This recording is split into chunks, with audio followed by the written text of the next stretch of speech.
Hi, everybody, and welcome to Metaphysical Insights. I'm your host, William Becker, and today I'm very pleased to in, introduce my guest, Steven LaChance.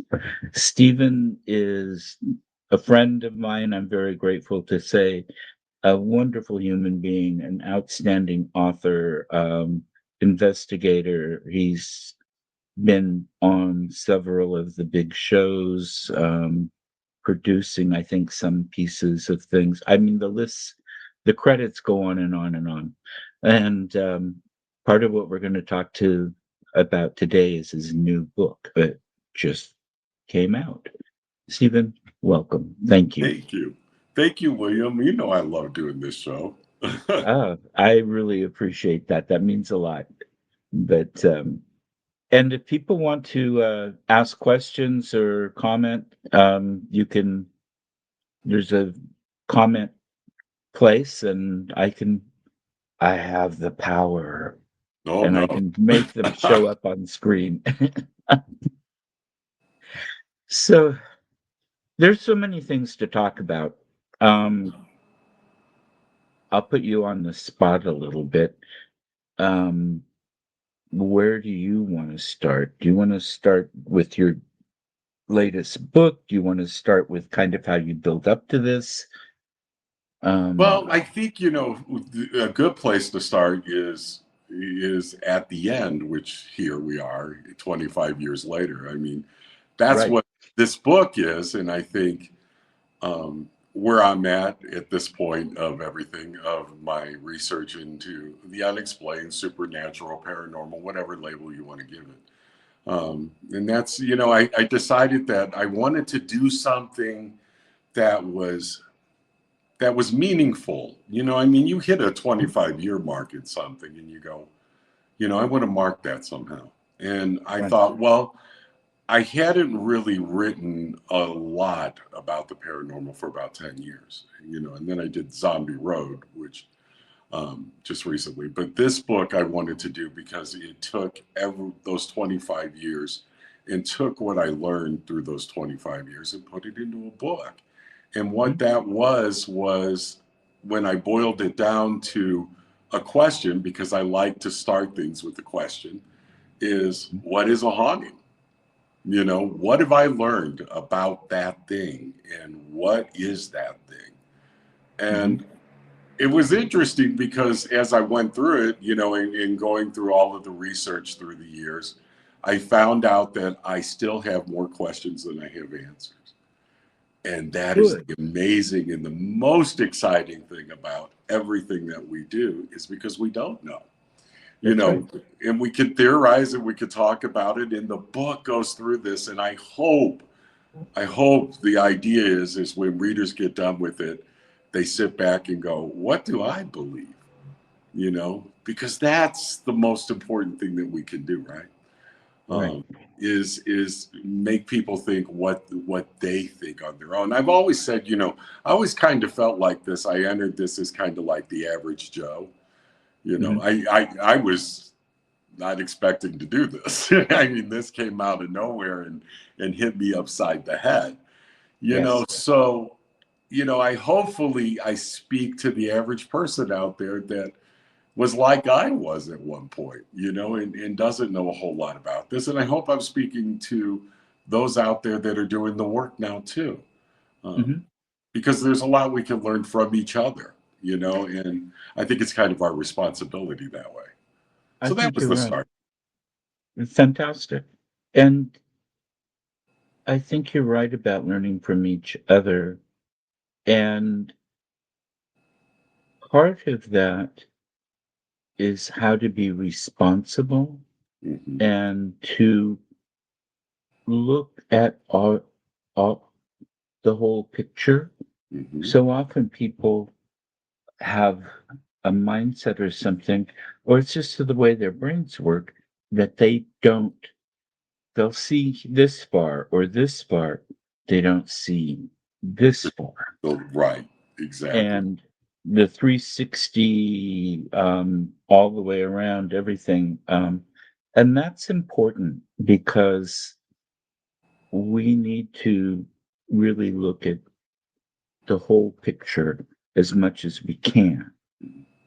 And that's part of what I like about what I do. But so much of what I do can't be proven unless there are historical documents or experiences that people have had that I haven't been made aware of to back it up. But Right. your approach, you're getting so many other pieces, and you're looking at the psychological, not just what the hauntings can do to people psychologically, but also how our minds, for a variety of psychological reasons, can create something that seems to be a haunting It or was a few create the years. energy. Right. It was a few years back. I had, well, more than a few years back now. We're probably talking about 12. But Okay. somebody said to me that they didn't take a case of a family that was in trouble because the wife of the family, or the mother, she had mental issues. And they thought, well, surely it was because of the mental issues. And I was like, well, wouldn't she be the perfect person for that to happen? Now, I talked to a psychiatrist that I knew that had worked on my own case, the Screaming House case, and he Right. said, there are people that fill our institutions that have experiences that are unexplained. And I said, well, do you think it's psychological, or do you think there's something supernatural, something else to it? And he goes, Stephen, it's both. He goes, there are things that happen within the institutions that we have no way of explaining. So it's this two-edged sword, and that got me thinking all along about how we approach this. One of the things that we know about the severe hauntings, when you talk about the severe hauntings with people in their homes and families, we find that a lot of times, and most of the time, by the way, the family is going through something very traumatic. Mm. I can give you my own case. In my own case, my wife had left me with 3 kids. So we had the desertion issue, the move. The wanting to be normal. There was a whole lot. There was an abusive issue underneath it all. All of this stuff was going on. I had lost the closest person to me in my life, which was my sister, who died at a very young age. All of these things that all converged at this one moment and brought us to the lowest point emotionally we could possibly be. And Right. that is where you find often these things will explode. And Right. so that is an interesting question. So for someone to go in and say, well, you have psychological things going on with this person, so I'm not going to help them, that is the most ridiculous and infuriating thing you could possibly say, because Right. that is the exact person that you should be helping. Because that is the person that, one of two things is going to happen. Either you're going to be able to help them in some way psychologically, or you're going to be able to help them the other way. Either way, if they come to you, they come to you for help. You can't look at somebody and say, I'm not going to help you because it's not the help I want to give you. Yes. Doesn't make much sense. And Right. I started seeing a lot of that through the work out there with the private homes, the private cases, private families. I saw way more haunted people than I saw haunted locations a lot of times. Mhm. And it causes a lot of questions. So I looked at my own haunting, which I guess maybe that's where we should go next. Mhm. I started in this because I moved into a haunted house myself. Right. You know, Now, I you'd had some experiences before that, hadn't Yeah, you? but nothing to the extent of that. I Right. mean, But it was along the lines of stuff that we all have. I believe we all have these experiences throughout right. life, and you dismiss them. Now, the funny thing about that is the childhood experience as a baby I didn't know about till after I lived in the haunted house. Uh, Right. that's when my mother and father said, well, you know what? We lived in that house when you were a kid, and we would find you tucked in, and there was a thing with a Christmas tree, and I won't go into all of it. It's in the book. Yeah. But yeah, we all lived with that sort of thing, but you go through your life and you justify it. Right. We're all these creatures of rationalization. We rationalize every single day just to walk outside the door. And Right. so it's very easy for us to rationalize the bump in the night, the movement of things, walking into a kitchen and finding the cabinets open, or something scatters across the floor, or, you do it all the time. And I don't think people realize how much they do it until they have something like this explosion of activity that this one house was for us. Right. Then the light bulbs go off and you go, oh, this has been here all along. Right. It's very strange in that way. But Mhm. at the same time, you know, I had people come in and all kinds of people try to tell me all different things. The Catholic Church, who, by the way, we did a 156-page report on the place, they called it demonic. I had people come in and called it poltergeist. I had people come in. I had so many different things called.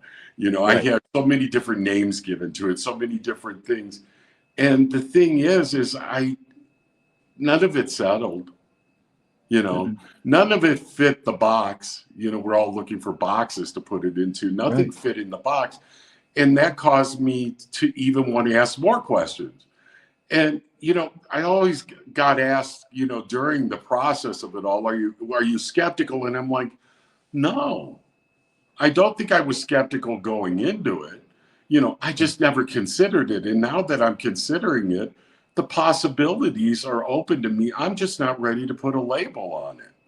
Right. I don't know for sure what happened to us. I know Yeah. something did. I know the functioning of it, the mechanics of it. But for me to tell you it was the devil himself, or it was Casper, or it was a residual energy, or an energy that was caused through a poltergeist energy with kids, or I can't tell you for sure. I know it was Yeah. horrible. And the thing is people kind of take this idea that the ones that have lived through this, that we are the 100% believers, and we know exactly, and we know it's a ghost, and we know it's a demon, and we no, it's not that No. at all. As a matter of fact, I think we ask more questions than your average guy, because we want to know what happened to us on a personal level. And I don't think we're ready to settle all the time for the Mhm. easy explanations, because there is no easy explanations for it. And I Yeah. think that's what architecture is about. I mean, in a nutshell, that's what this book's about. And oh my gosh, I got to share so many of the cases from around the world. I mean, Yes. people have no idea the places I was working in. Ah. It was exciting to be able to finally tell some of that and let people know about it, and you do it in a way that was respectful, because you have to protect a little bit the families and stuff. But it was Right. such a relief to have a place to put it all that wasn't all just the screaming house. The screaming house is there, but my gosh, Right. there's a lot else in there, isn't there? No. Oh, there's so much else, and including the examination. Okay, what are the different types? What could things be? What kind of combinations are there? What kind of a, because I look at so many things Right. as I'm gonna take a drink. not a package, but as a variety of possibility. I mean, and it depends on what I pick up as a medium, but even with that, there can be several different things feeding into manifest Right. whatever there is. And I think you talk about that well, including how our own psychology sometimes makes us think it's something that it isn't. Right. Well, there's a lot of things. I'll give you just an example, an easy example, without having to give you the dissertation the book goes into on it. Right. I'll give you an easy example of it is, how many times have you been on ghost boards?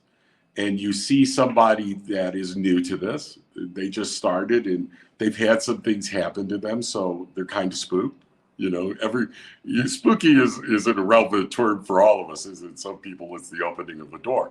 To me, it's being screamed at and thrown down a flight of stairs, but that's beside the Exactly. point. You know, so these persons probably started and they take a picture of the trees outside of their house and they post it on the board and they say, see all the faces in the trees. Well, no. But if you stop and you start looking at it, you start going, well, yeah, there could be a face here and there could be a face there and it could be. Now, what is that? That's the psychology of the mind. That's the mind filling in pieces and trying to make order out of things that are in order. So therefore, the face is one thing that if you're looking for, you're going to find. And hauntings work that way in a lot of ways. Now, the interesting thing is that they may have had stuff that happened to them that caused them to take the pictures of the trees, that caused them to look at the trees. So it doesn't mean they're not going through something. Right. But the thing that happens, and it happened to me, and it happens to everybody that goes through these extreme events, once the stuff starts, everything becomes paranormal. I mean, everything. Everything you question, I mean, you hear a noise in the middle of the night that could have sounded like a footstep, and it's a footstep. You hear the creak of a floor, and it's somebody upstairs. You hear something hit the side of the house, and it's a bang. Those things happen. Now, it doesn't take away from what's actually happening. It's just part of it. And so part of our job is to go in and not dismiss these people, but to say, okay, I can explain this to you. And this is what happens. And this is what is happening here. And this, when I step here, this squeaks, you know, that sort of thing. Or there's a power surge that is causing your lights to flicker. That happens. But once you get the explanation, there's this other thing you can't explain. And there's where it is. And there's where it is. And just because you were able to explain part of it doesn't mean you were able to explain the whole picture. And I think that is the disservice that is done to a lot of families out there. Because they're made to think they're crazy. You know, the number one question that I'm asked when people ask me for advice or ask me to come in is they look at me and they say, am I crazy? Yes. That's something I found Right? as well. And once you can reassure them that no, you're not crazy, that's often all they need. If it's not an extreme case like yours. Well, And yeah, most but you know, cases aren't even as in the extreme. extreme cases, though, you know, William, it helps to have somebody to say you're not crazy because I got to tell you that you start questioning everything about you. I remember there's one moment that happened during the whole screaming house thing I can tell you about. I was in the shower and I was home alone. There was nobody home with me. I heard the door open to the bathroom. I heard the door close. I heard somebody walk across the bathroom floor.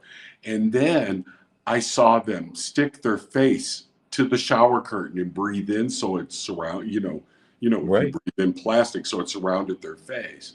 I was backed up against the shower wall. I pulled the shower curtain back. There was no one there. Right. I got to tell you, I got dressed and I just had to be around people. I went to a restaurant not too far away and I sat down and I can remember looking around that restaurant at people thinking, I wish I was like them. You know, I wish I didn't know what I know at this moment. Yeah. And I think that's where these people are. So if you go in and you dismiss them and they're going through these things, think of the damage you're doing. Oh, Oh my God. absolutely. Absolutely. And I wasn't saying that in cases like the ones you went through, just Right. knowing you're not crazy is the Right. solution. I'm just saying on a lot of the minor ones where Right. people, that's all they really need. And if they have some understanding about the purpose of the entity, and I prefer to use that word simply because it's all encompassing. I'm not putting a Right. You know label me and that. on I don't know anyone. what to call them, right? Yeah. And if they tell me what they want to be called, I'll call them that. Right. But otherwise, because it's so varied. But often those people, or when you can explain that, no, it's, oh, I'm sorry, Bobby. I don't know how to fix that. Um, but they can set up boundaries and live with it, and reach a consensus with what's there, and everybody gets along. They go from "I want it gone" to "Oh, that's cool," or "That's Yeah, fine." or I understand. I mean, Yes. there's been those cases where it's a I understand. Can you live with this now? Yeah, I Mhm. can live with this. Also, and another thing you touched on was the labeling thing. Mhm. It's oftentimes I'll have people go, well, if you say to me ghost, you're likely to get the question, is that what you want to call it? You know, let's take it from your point of view. It's like I'll go anywhere you want because I don't have a name for it, but what makes you comfortable? What Mhm. makes you comfortable for this thing that we don't understand? And the truth of the matter is we don't understand it. And the truth of the matter is we don't have a name for it yet. Right. And I And think that is the interesting thing, and I think that's the damage that is being done right mhm. now. Is when I turn on television and I was a creature. Now, trust me, before any of you out there say, yes, I've done the television thing. But the thing that has always bothered me about the television thing, and including the one where I was running around the woods in combat boots, is I that missed that one. I have to show you that one sometime. Yeah. It was a very military kind of thing. But anyway, Yeah, I wanna but watch that. yeah, it's hilarious.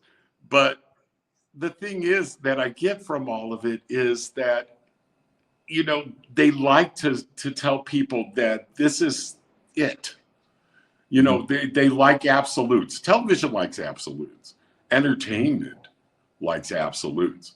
Right. One of the things you've never seen The Uninvited made into a movie or anything yet is because I refuse for them to give it an absolute ending because it's not absolute. You know, Mhm. it's like, if you're going to do it, you're going to do it truthfully. If you can't do it, give it there is no tidy little bow that you tie things up in. That's not how this works.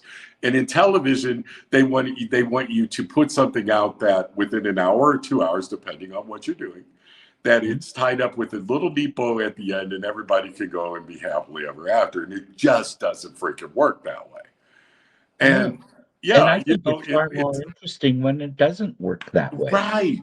And I find so many times when I go out and I see people, these teams especially, that say, well, we follow the protocol set down from Ghost Adventures. And I'm like, geez, no, no, no, no, no. No. And Ghost What Adventures, are your that's interesting. protocols? What do you think? What do you think you should be doing? So How many the times? protocol is to go yell at entities Right, and right, right. threaten them and Right. verbally I mean, abuse how them? many times have you seen? I've been with teams, and there's this guy, and I've always felt sorry for him. He's the guy that sits in the corner with the EMF meter. It's Right. like you are not learning anything about the nature of this with your face stuck in this meter. Or, Mm. and it aggravates me. And so my message, and I hope I'm getting this out to people, is do not put yourself into this tight little neat little box they want to put you in, Right. because that is where the research is dying, because we have no innovation once that happens. People stop Exactly. thinking. Once you stop thinking, change dries up. And if you start following and being the sheep that follows, this is going to dry up and we're never going to get the answers. And Mhm. that's the thing that I came up with. I always say I'm a team of one, but I have my husband that is also goes out with me. But that's what that's all about. It's because I do things differently, and I do things differently depending on what I'm dealing with. I Right. don't need to be in a private haunting with somebody that is traumatized with somebody with an EMF meter in the corner. It's not going to help me. It's not going to help me when I have a child that's being scratched or hurt or Right. because you You know, already know that there's physical activity. An EMF meter can only show that there's an anomaly that might coincide with the manifestation of something. might. Exactly. And often doesn't. It can show that, oh, if it's consistently extra high, but nobody's given me a guideline of what those limits are, that there is some thought that it can affect our perception of things. Hmm. But when you're getting scratched and watching things moved, that's not your Right. mind playing a But trick on you. but that's a good point. When you're sitting in a room and you see a bookcase go, there's a case I discuss in architecture. You know the one I'm Yeah. talking about with the cop. You know, Yeah. he gets chased by a bookcase, folks. Yeah. If you read the book, you'll find out he gets chased by an actual literal bookcase. An EMF meter is not going to help you in that situation. You know, No. I'm sorry. Yeah. I've sat in the middle of places that were imploding upon themselves. Uh-huh. EMF meters are not any help there. Nothing is really any help in some ways there. No.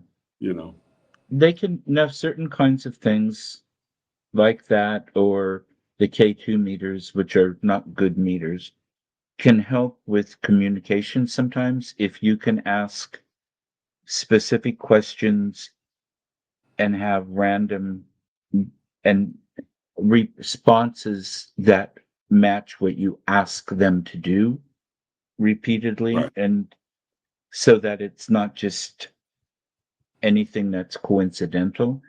There's something to be said for that. Um, but that's not the same issue. right. The thing is I'm not trying to have people draw away from technological development. A Right. lot of the stuff can be very helpful.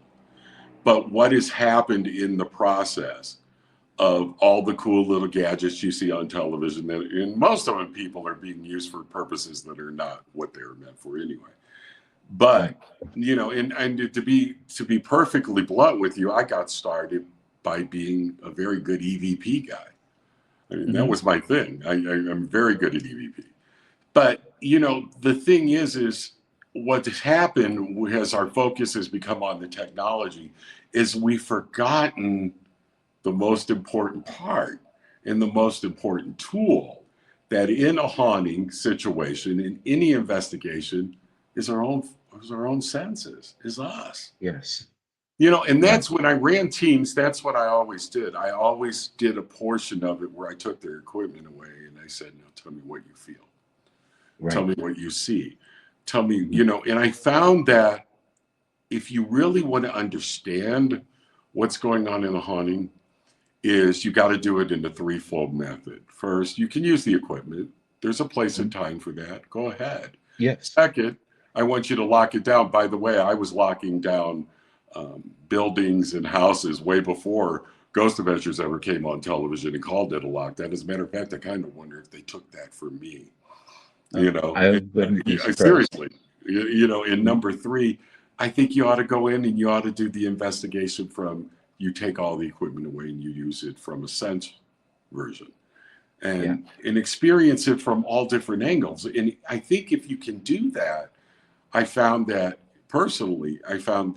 it becomes a lot more interesting and you learn a lot more. I get I think way you're right. more from relying on myself than I do relying on a gadget. I will tell you that. Right.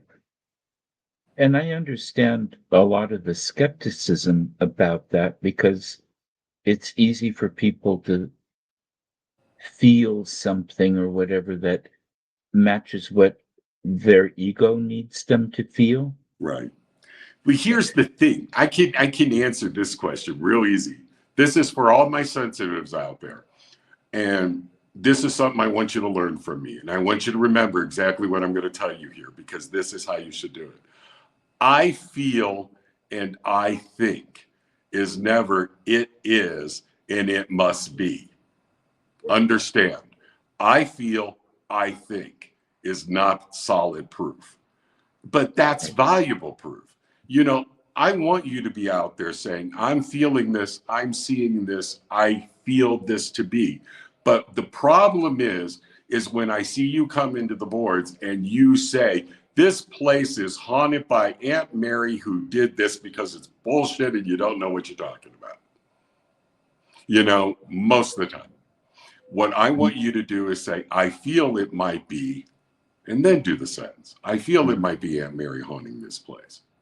You see the difference, William? Oh, yeah. There's a big, huge difference, because once we start coming in with the definitive things, this is Aunt Mary haunting the place, we shut down conversation. You shut down the conversation, you shut down the analysis, you shut down everything about the research that is going into that. Because why? Because, well, it's figured out, but it's not. And so No. that's the most important thing I can tell anybody out there. No, you don't have it figured out. No, a case is never closed. Until someday somebody can give us solid 100% proof this is what it is, these cases will remain open. So Right. what is it doing? So what I always say is we're dealing with something that is a living thing, not a dead thing. You know, all of you running around in black t-shirts out there that are on the gothic side of things and think you're living in the cemeteries and all of that, I got to tell you, it's more about living than it is dying. So it doesn't matter. You know, it's a much more positive thing than it is a negative thing. These things are around us and we live with them every single day of our lives. And the problem is that we want to think of them as spooky. Why can't we just think of them as part of our existence and start looking at them from there? We're trying to realize and understand and analyze the world we live in. And that has Right. nothing to do with death. Right. I learned that by dying, by the way. That's right. I did. Uh-huh. That came out of my near-death experience. There you go. Yeah. But it's more about living. It is. And and that was the one thing I took out of that. Is like, Mhm. you know, this is something that's going on all the time. Yeah. You know, this shadow that comes across the room that you may see, you know, it's nothing dead. This thing is there. It's, you know, and if it's reacting to you, it's a living thing. Now, I'm not Right. saying there's not residual. As a matter of fact, in architecture, we talk about very specific residual cases that are Right. recordings of events that overplay. I mean, you do see those at time to time. Oh, yes. But here's the thing. If you cannot rule out something, you cannot go into a case and say that is nothing but residual. Because 100% of the time I'm finding that there is not poltergeist, residual, you know, there's a combination of things. Exactly. And I was going to say, even with the Aunt Mary, and I'm a professional medium, and Mhm. frankly, I'm a good one. That's You're a why, good one. You are a good thank one. you. And I I go in and I can identify who is talking to me or showing me and what they're saying and how I I can say, yes, this seems like Aunt Mary. And I always tell people, never trust a medium that says they're always right. We're Right. not. You know, I Because we learned can that. misinterpret, we can do whatever. But even if we are, and this is Aunt Mary doing X, Y, and Z, that doesn't mean there isn't somebody else there as well. Mhm. I learned that in the screaming during the screaming house when we were looking for help. You know, Yeah. we'd have the sensitives and the psychics come in, and it seemed like everybody that came in, it was somebody different.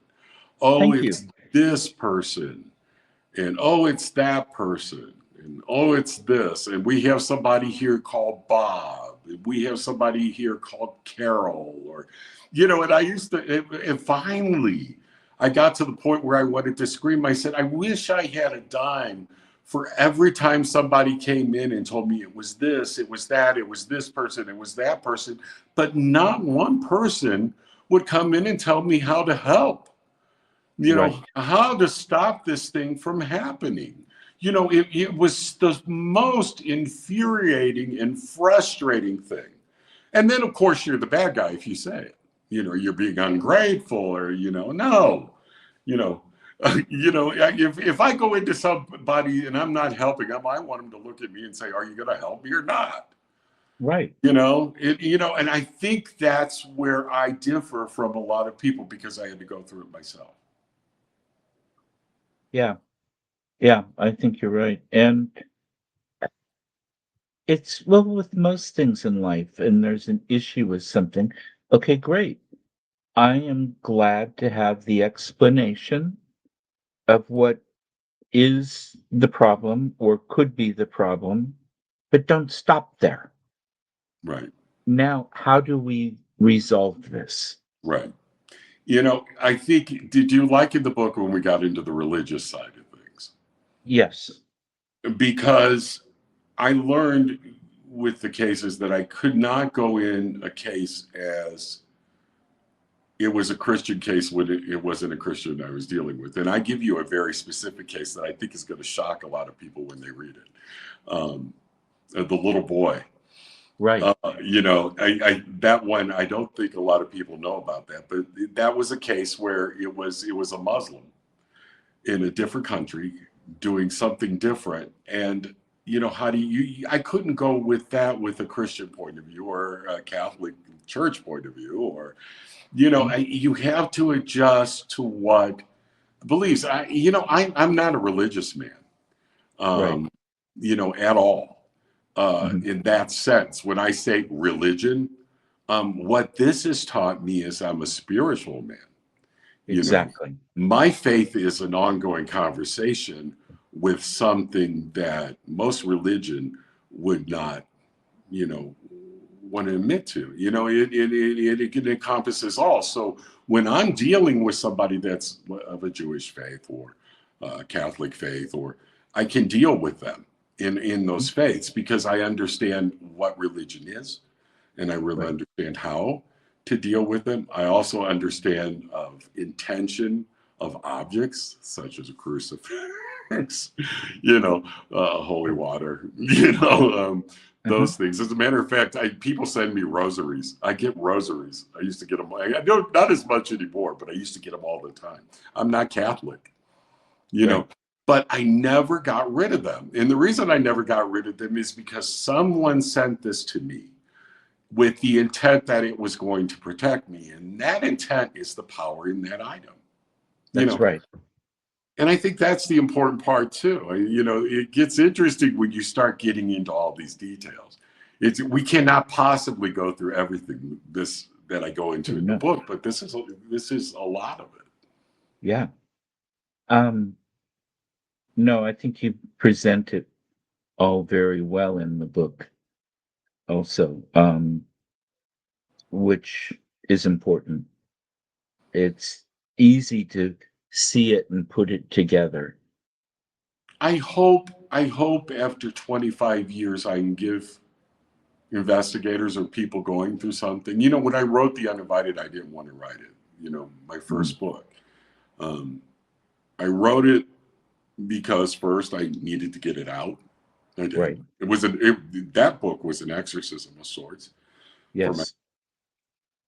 The other thing is I wanted to help other people. I wanted other people going through what I was going through, um, to have something to cling on to because I couldn't find a whole lot. And Mhm. I also wanted to let people know that I was there, Right. to offer support. And that's when I wrote The Uninvited. This book is still that, but it's 25 years of that now. Right. It's 25 years of learning.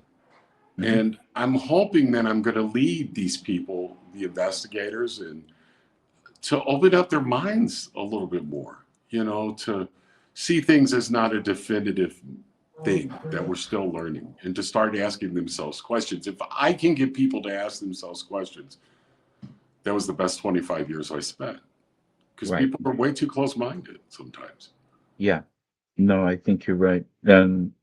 Societies as a whole often are. They're not taught to expand beyond certain borders or barriers, You know, in it's all kinds of ways, not just this.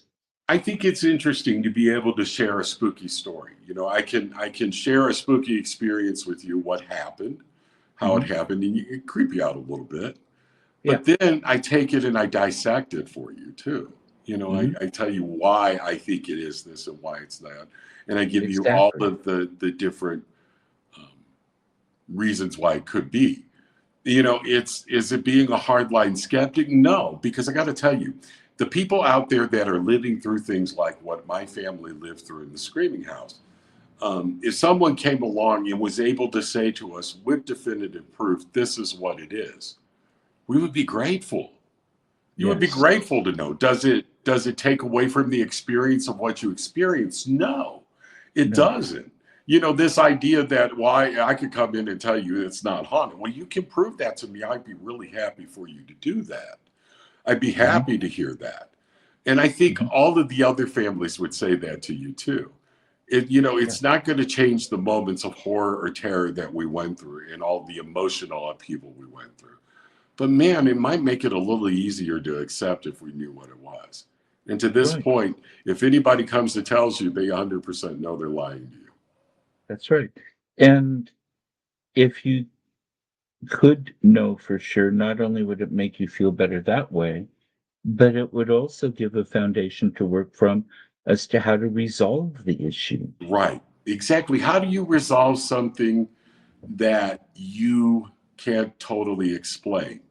Right. Well, there's some things you can do. I mean, psychological things you can do. I found that asking people to participate in the realization of their haunting and what that might be is a whole lot more helpful than giving them a prayer to say. Yeah. Because again, a lot of times I think a lot of this feeds off of turmoil, Right. in life. One of the things that I did early on was realize that if I got up in the morning and I would just say one positive thing in my life, if I could be positive, I got to tell you, William, there was a moment when the only positive thing I had was I woke up this morning. I believe it. But I woke up this morning. The next day was I woke up this morning and I'm glad that the kids, are up and happy. But it adds, and as it adds, these things tend to back off, and that seemed to help. In to explain that to people at work, because you can go in. I mean, I've seen Catholic priests go in and they go through the whole exorcism thing. I've participated in exorcism. But if the person isn't willing to change after that door closes and aren't willing to change their mindset to accept that it's over or a more positive mindset, it just comes right back. Just Oh, comes right yeah. back and starts over. And I think that is psychological.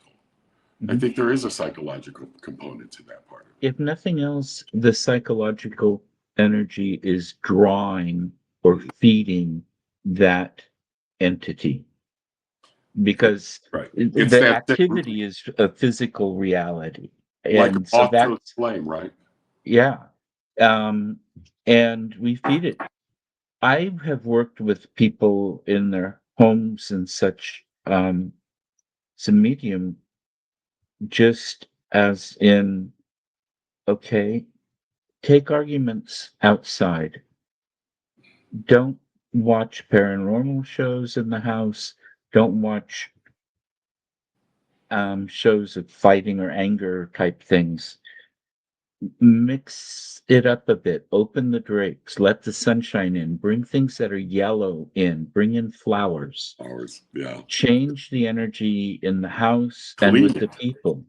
Clean it top to bottom. You would believe, and I don't care how clean your house is, and I'm OCD, so but Okay. listen to clean your house from top to bottom, open the doors, get it fresh, Mhm. little sage would never hurt either. But to do that, you'd be amazed at how it lightens and brightens your day. But yeah, I mean, there's a lot of that sort of thing that comes in. I had a woman years ago who came to me and said, I take these pictures.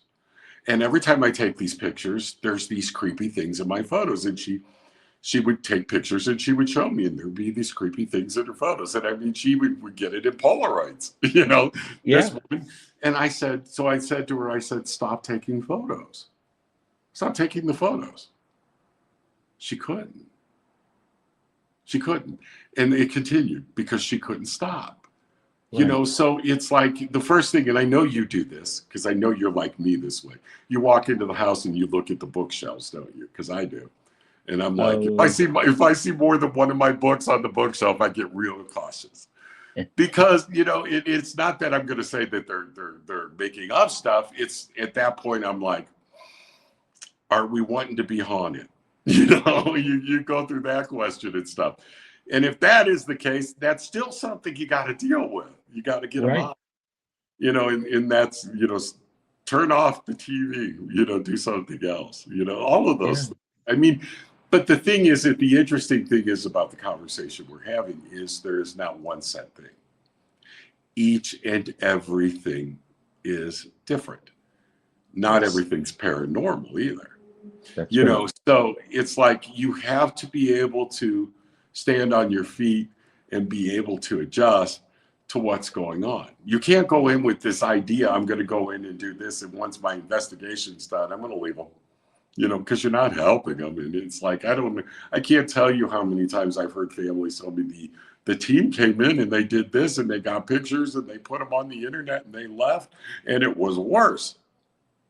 Oh, yeah. Yeah. Well, I've actually talked people out of an investigation at times because you're asking whatever's there to be active. Right. And if There's the a difference. activity is Right. scaring you, because you can't say, okay, now you've performed for us, go go to sleep. Don't bother Right. us anymore. There's a difference between helping someone in research.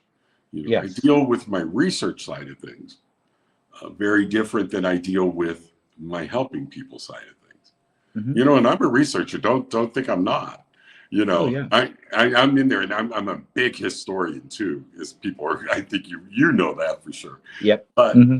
And I've you got know, a degree in history, my bachelor's. oh, I love So, it. yeah. That's the part that really gets me is the stories. But Yes. you know, so that I deal with, that's its own entity. You deal with that differently. And you're seeing the Hmm. hands are down here. But on the other hand, helping's different. It is very, very different. And you can't go in and deal with this the same way you're dealing with that because it just doesn't work. And if you go in, you know, I had a team once that were putting out something and they were like, we're coming out and we want to help people. And I'm like, that's great. Have you ever helped anybody before? No. Well, how do you know how to help people? We saw it on television. I'm like, no, let's sit down and have a talk. You know, Yeah. you know, And I and don't want to bash TV shows no, particularly, but no, because you could do it to anything, you know, and yeah, but there's a place for everything. That's exactly. the thing. There's a hierarchy and a place for it all. And to Right. understand what that is and how Mhm. that works and what you should be doing and how you should look at things is different. And understanding that you can't treat a cow like you treated lamb. You Right. know, I mean, they're different animals. They're And different you animals, and all of this is. exactly. And an hour show, including 20 minutes or more of commercials, isn't able to give a complete picture. Right. And you're not And going to deal with eye problems like you do a stomach ulcer, right? yeah, There you go. and Same you're difference. also going to um, run in. I mean, the whole idea for the show is to make money. I tell people, okay, if it's on a commercial platform of any kind, the goal is to make money first, most of the time. I learned that early on. I did it. The first thing I did paranormally was a haunting, Mhm. and they talked us into it. And I thought, well, I'll do this show, and we agreed to do it because we thought other people might see it and it might help them, and it's helped a lot of people. It Yeah. really has. It's drawn a lot of people to me. There's a lot of things that you get that you do for reasons that are besides the monetary thing. I'm kind of Oh, a yeah. I'm a true bohemian that way. I'm Yeah. When I'm talking about the producers, the right. directors, the networks, the people behind it. Right. Well, this is the point. And so I did the show, Uh-huh. and they bought me lunch, literally. Right. And the night that it premiered, it was season 3, episode 1 of the Okay. season, the great season opener. Here comes Fear House, and it was sponsored by Kodak. And I was like, son of a gun, What a shock. what a shock! I'm like, Uh-huh. I'm being there. Wait a second, I got lunch. Mhm. And you start to justify it in your mind, but at some point, some of you guys out there, don't be so desperate for TV that you end up being sponsored by Kodak and never see a dime out of it either. But Yeah. it's like you got to weigh things out too. It's like that show helped a lot of people, so it was valuable in every way. Oh, yeah. In every And way, just because the profit motive is the main reason for the show's existence, doesn't mean that there isn't a lot of good stuff in it. right? But it What's funny? doesn't mean that there is anything Right.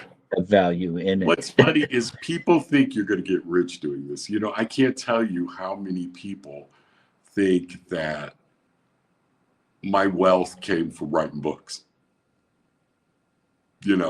I'm serious. Mhm. They'll see that we'll move into our new house or we'll take a trip or something. They're like, the books are paying for that. Bullshit.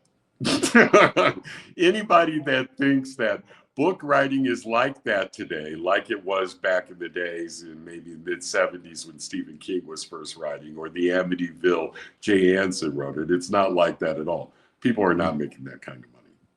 I'm Yeah. sorry. If you are in this for the money, you're in it for the wrong reasons, get the hell out now. And Yeah. I'm telling you from experience, and I got to tell you that my resume is bigger and broader than most people and I can tell you for a fact you're not going to get rich. There you go. Yes. I believe you. Mhm. Hmm. That's, and I see people, that'll do anything for their television time. And it's like, no, no, maybe not. Maybe not. Maybe you want to stay Yeah. away a little bit. And And I've been very sometimes, cautious. I've done some really good things. I've done a few things I didn't wish I hadn't done. Running mhm. around in the woods in fatigues was one that I wish I wouldn't have And done. that's one I really want to Well, watch you now. really have to see that one. But Yeah. there's some that I have done. The Rolling Dough one I thought was a good one. The Um, Rolling Dough. yeah, I did The Exorcism of Rolling Dough for. Well, actually, you can see that on HBO Max. Um, and it was about the boy that was the inspiration for The Exorcist and the Okay. true case behind that. I wrote a book on that called Confrontation with Evil years ago. Okay. I'm a St. Louis boy. That exorcism happened in St. Louis. I mean, we grow up with that story. It was so obviously I ended up researching it. Right. And The Exorcism of Roland Doe was really good work. I was really proud of that work. Um, a haunting, I'm proud of the fact that it brought a lot of people to me. Um, Mhm. it's over dramatized a bit, but Uh-huh. they do that. I mean, you have to understand that entertainment is very different from reality sometimes. Exactly. And you know what, William? The things that I find that were the scariest in the cases are the things they never show. It's the truth. The things Hmm. that, if you go to Fear House, you guys tell me, people tell me all the time, it's like, Fear House scared me to death. And I'm like, they didn't show you the scary parts. The scariest parts of what happened there, they couldn't show in a 48-minute show. And that drew me that pushed me to write the book more than anything. Because what we went through was not something that could be told in 48-minute TV show and tied up in a bow. No. Right. There was a lot more to it than that. And most of the cases are. Yeah. No, I can see that. Did I talk And about everything you wanted to talk about? I mean, we kind of went round and round, but well, we have pretty much, I mean, the full disclaimer, folks, part a big reason for my show is to give my guests all the opportunity they want for self promotion and getting out there what they want to say. And so it's But my see, they agenda don't is realize making there's our yours. private conversations like this too. Exactly. You're not seeing anything Exactly. different that's not going on behind the camera. This is how Exactly. we go around. Yeah. I No, I was think it's excited to give fantastic. you the book and say, read this. I really was, I'm because glad. I respect you. And the Oh, people I respect, I tend to do that. I want to know what you think. And yeah. I was really, really grateful, and excited when you were like, you're on to something, and I'm Yeah. like, Mhm. okay, good. I know it's good if you liked it, Well, it, thank you. That means a lot to me. And I did. It makes you think, and which is always good, and it makes you put the pieces together. And no, he's not saying this as an absolute at this point. Down here now, he's giving the piece that goes with and makes us complete. And you're doing this in language, not sound bites, and full thoughts and full process Mhm. of putting that together. And that not only gives a much better picture and deeper understanding, but it also makes it a whole lot more enjoyable to Yeah. read, in my You know, opinion. what you just gave me, and you don't even realize you just did it. It was a big compliment because that was what I wanted to do. I wanted to give the pieces to the reader so they Mhm. could put it together on their own. Yeah. I mean, I think too many times, and this is the mistake, and I mean, we kind of got into this earlier. I think too many times the mistake is we're trying to tell people what to think. And I Right. think, to rely on your reader, that your reader is every bit as intelligent as anybody else, and they're going to be able to put this together and decide on their own what they believe. And what you believe today, or what whoever reads the book believes today, they're going to pick that book up a year or two later, could read it again and believe something totally different, because that is how this works. Mhm. Nothing is absolute, and your thoughts and beliefs, my beliefs, will change. An They do. awake And I think mind that's needs, what's interesting from the uninvited to this book, is you see that progression. yeah. And, for me, an alive brain and soul, spirit, whichever words changes perspective, learns. It's a continual learning process. Did you have And trouble? Did you have trouble in the book when I try not to label things? That's the no, hardest thing about what we do, is to try, when you're reading the cases, is try not to say that's demonic, or oh, I really try to, and that's how I work, and it's tough sometimes, isn't it, not to try to label it, because you don't want to give it that definitive thing, you right. know and And I so think, go that on, I'm wasn't sorry. hard for me in the book. Good. Actually was helpful and I was grateful for because I, well, I haven't run across pure evil yet, so I don't think it exists. Um, and I haven't run across pure good yet either, so I don't think that exists. I Now, don't know how you would call them either way. yeah, It's kind of, it's like, it's people, when they look at the haunting, they think, well, this is a scary event. They don't see the emotion uh, that is involved with it. It's not oh, just scary. There's a lot of things involved with it. But the thing that really got to me, and the idea of not labeling, mhm, was actually, I had got the church report from the Catholic Church on the Screaming House. Mhm. And I sat down and I read it. It was 156 pages. You guys can read it. It's online if you go to my website. It's in the Okay. back of my website. You can read it for free. I don't care. Okay. What's your website? StevenLaChance.com. Just my name.com. If you go there That's and you pretty go, easy. you'll see it. The Catholic Church report is on my website. And you can download it and read it for free.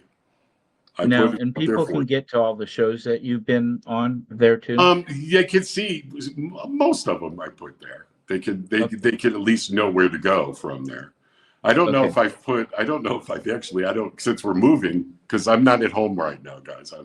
We're building a house, Right. apartment actually, but so I'm not in my office. I don't even know if architecture's up on the website right now. But the thing is yeah, it's all there. But the thing is the Catholic Church report came, and I was Mhm. reading it, and I'm reading this 156-page document that tells me this is the demon. The demon did this. You did this because of the demon. You did that because of the demon. You were possessed with the demon. And I'm like, I was terrified, William. I'm reading Yeah. this. Oh my God, what is going to happen to me? Oh no. Right. And I called my mother, completely terrified. My mom, wise woman. And she goes, I want you to stop for a moment, please. Because I'm going 100 miles an hour. And she's like, I want you to stop a moment, please. And I want you to understand that what you read there was just one point of view. There's many, many others. That's just one point of view. And that's when the light bulb went off. Yeah. That's when the light bulb went off. It went, it doesn't have to be this. It doesn't Right. have to be that. In fact, we don't know what this is. And that's when it was good and it was bad, because it kind of set me on that journey of why, which can be Mhm. dangerous, I guess. But yeah, that's where it started. That's where it started. She kind of put it to the blunt, that's just one point of view. And That's she's a great. religious woman, by the way. I know. I love it. And you're right. She is a wise person. Um, I I'm a firm believer in things because I've had yeah, coffee and water for me. Yeah, But anybody knows me knows there's coffee nearby. yes, and in fact, I'm taking some to an investigation later today. Um, the oh, what was I saying? Okay, now this is where the ADHD comes in. Sorry, I Oh, did it to you. See, this is it's what we do. all This is your what we fault. do. um, oh, I've got a really close friend that we do it to each other, and we both have neurally diverse brains, and rabbit holes are so easy in tangents. Easy to But go down. the I believe in things because I've had physical experiences that I can't explain other ways. And that includes with mediumship. I've had, you know, 55 or so years of having that Right. proven and built and Understood. worked on, and more than that, actually, because there things were happening when I was a kid and I didn't realize it. But and so I'm open to change of my ideas, but I it doesn't mean I don't think people had an experience. I don't know that I can say it's what it's being claimed to be Right. as the cause. Yeah, but what gives us the right to tell them it's not? Right. Right. And the thing is I've worked with great, great mediums, by the way. Mhm. I had one that I work with that I took her to a place, because I'll test a medium just for fun. Mhm. It's just who I am. And you know I am. So Yeah. anyway, I took her to a place where a man had been murdered, and he had been um, put into his car, and the car was set on fire, and he was burned alive. And we went to that place, and she had no idea where we were going, where this is. This was, I'm talking, this is backwoods Missouri. She wasn't even from there.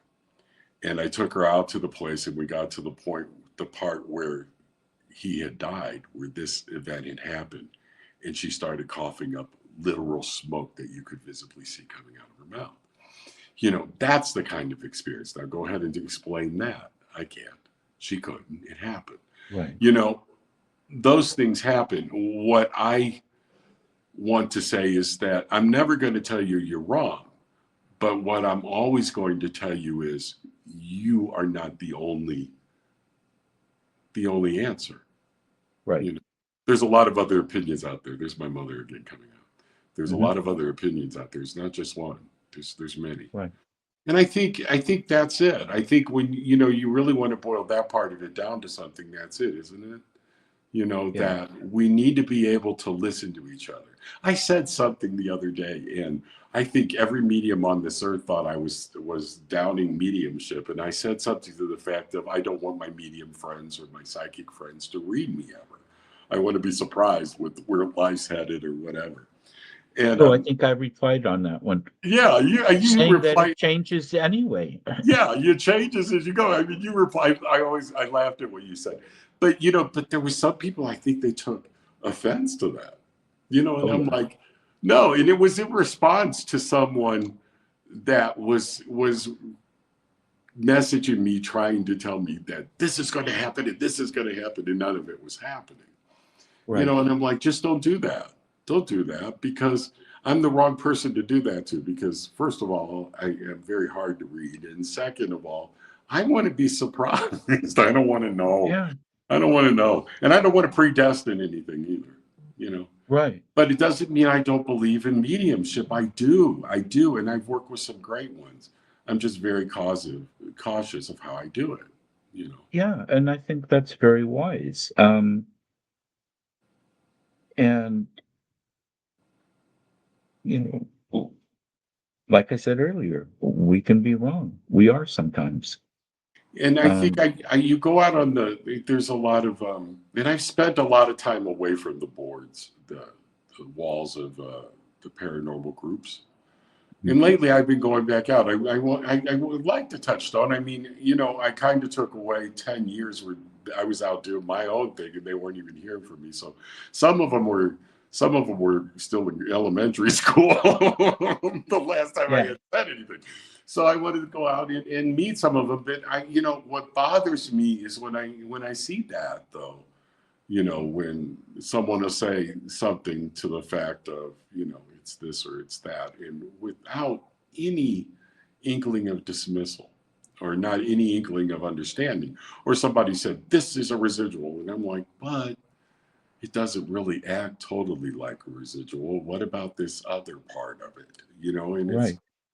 I think, education's good, but education can sometimes be bad if it's not if it closes down thought processes. And Yeah. I think that And when it's leading to just checking boxes as far as what a few basic pieces mean X and a few different ones mean Y. And the teams I work with, now they work with science because, I hope y- so. yeah, and a So lot of that is because they um, they can't prove anything. A personal experience, unless it's caught on camera somehow or on an audio tape or something, is not something you can prove happened. And you can't prove that they didn't misinterpret. right, But they also have room for the good mediumship. They don't leave their people in the lurch. I mean, they never close a case. and certainly not for at least a year or two. Um, they don't do a lot of cases because they can't give them too many cases enough attention Yeah. I and think timely turnaround. that's the case too. You know, I ran a group. I ran a Mhm. couple actually. Missouri Paranormal Research, when I ran that group, I had a photographer named Tom Halstead, and I'm sure you all know who Tom is. Uh, If you've ever seen The Shadows of Zombie Road, he was the one that took that picture. But he took a picture at Waverly Hills of this young girl that was coming out of a room that looked too good to be true, mhm. you know? And Tom's no longer with us, and he would laugh if he heard us talking about this. But I actually told him, I'm like, show me the negative. I did that within my own team, Yeah. and I expected them to do the same thing for me. I mean, you have to be willing to check each other at the door, Yeah. and you have to be willing to say, okay, prove this to me, or Mhm. you're off track, or maybe you shouldn't. And the truth of the matter is, in that photo, I saw the negative and I can't disprove it. And it's Mhm. probably one of the most outrageous photos I've ever seen. But honest to gosh, I couldn't disprove it. And I held the negative in my hand. But the point of the matter is that we have to self-police ourselves. And I don't Yeah. say anything that anybody's doing anything wrong. No. There's this, believe it or not, the amount of fraud that's out there is minimal. It's Yeah. a lot less than you would like to think. I think a lot of And what I'm you glad see to out hear there that. is right. I think a lot of what you see is misunderstanding. They don't understand something or they misinterpret Right. something. And I Right. think as people, the value of the conversation on these boards should be that. Mhm. So if you come onto a board and you say, um, this is a face in a tree, it's like, well, that piece of evidence is valuable to you, but let me tell you this why I think differently. Or, I mean, we can do that with each other, and we should be able to do that with each other politely, and we should be able to do that with each other in the vein of let's learn from each other. But I'm Yeah. not going to tell somebody, especially somebody that says, this is a picture of my son crossing the room and he died 5 years ago. She's getting comfort out of that photo. I'm not going to go and say that's pareidolia. I'm No. not. I'm not. No. I'm not. I'm going to look at her and I said, is that what you think this is? And she's going to say yes. And I'm like, then that's what this is. Yeah. Because her belief is just as important as mine, you know? Right. And there's that part of it too. So you kind Mhm. of got to walk a tightrope, don't you? Well, And and I'm not a technician. I honestly can't tell somebody something is pareidolia. I know what that is, but right. just because my eyes don't make it out or don't make it out without hearing about it first doesn't mean it's not real in there. You know what? I got to tell you, I have sent stuff to actual literal photography experts. I mean, Yes. there was a time when we were able to send things to Kodak, with Right. content there, and I have to tell you, they would come back and go, I can't explain this. I mean, when the FLIR camera first came out and we were using that, I mean, we Mhm. caught some footage on that the guy from FLIR was like, I don't understand. So the fact of the matter is that you can go to the experts. You can go to the experts and the guys who know what they're doing, and they're still going to look at you and go, I don't know. Yeah. It happens. This Which idea means of right. which means This it's idea of it's this real. this this this guru out there that's going to go, that is real. Doesn't happen. And don't even think for a moment it's going to Yeah. happen because people are going to look at you and go, I really don't freaking know. Yeah. And you got to be able to accept it. And Mhm. that's the thing is you got to be able to accept that there is no solid answer. And it's very hard because as people, we are taught to look for conclusion. We are not Mhm. taught not to look for conclusion. And it's very, very difficult because that's why this thing kept going for so long, is because there's no answers. And it's Right. driving people insane. It Yeah. really is. Well, I see it. just kind of, and we should close here pretty Yeah. soon, but just kind of a case with and point with that. I mean, so many people, it's like you're taking a car journey or you're traveling someplace, whatever, and it's always about here and here, not the middle. And I grew up with school teacher parents, and so we had summers free and a full size bed pickup and an 8.5 foot camper, no air conditioning. I Right. mean, and this was a lot of people didn't in those days, including in the South. This is in the early 70s. And we spent the summers going from here to there or whatever. And I was often, it's, what do you mean we're here? We have to stop? Um, because I love looking at the windows Hmm. and daydreaming about what I saw often Right. or whatever. I mean, there are times, I mean, driving through Kansas and Nebraska flatlands I for grew up in 3 days, Missouri. you want to jump in front of the truck, but, um, but even that, it was worth it because of all the great thunderstorms at night and the Mhm. clouds that might be coming in, um, that kind of thing. And Ice storms. I got caught. yeah, I got caught in Wichita once. yeah. Yeah. And so it's in life in general, we need to enjoy the journey and learn from it, not just the destinations. Exactly. You got to the point of it. Yeah. And that's all of this. It's all connected. It's all Hmm. connected. There's, it's part of our living world and our living life. You Yeah. know, and if you believe that energy is consistent and it does not die, then why are we talking about death, people? We're not looking in death. We're looking at the living thing. We move Yeah. on. We become something else. A friend of mine like calls them, and I can't remember which friend it was right now, so I can't give him the credit. But the breathing impaired, not that they're not living, they just don't breathe. They live in a different way. Yeah. I'm going to go back to something, but there's a good way to close it. To something that my good friend Rosemary Ellen Guiley, who's no longer with us, said to me years ago. Mhm. Years ago, she told me, she goes, Stephen, she goes, all of these things are connected. There's a thin thread that connects every single one of these things. Our job is to find out what that thread is. Because if we can figure out what the thread is that connects all these things, we'll be able to figure those things out. Was very wise words. And she was right. Yeah. There was one that never came to conclusions. She knew that this was an ever-changing thing, and she was always asking questions. And I think I learned that from her too. There's a lot of people that you give credit for.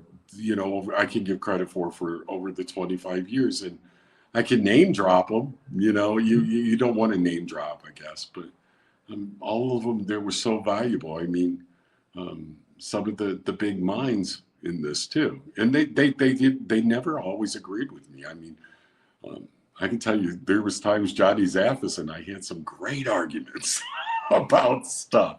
You know, we've And that never doesn't mean totally you're agreed. you're not right and he's Right, wrong. right. I love it when John and I would get in debates. Uh-huh. Um, and he would go. He would just tell me, "You were the most stubborn SOB I've ever seen in my life." But that's okay.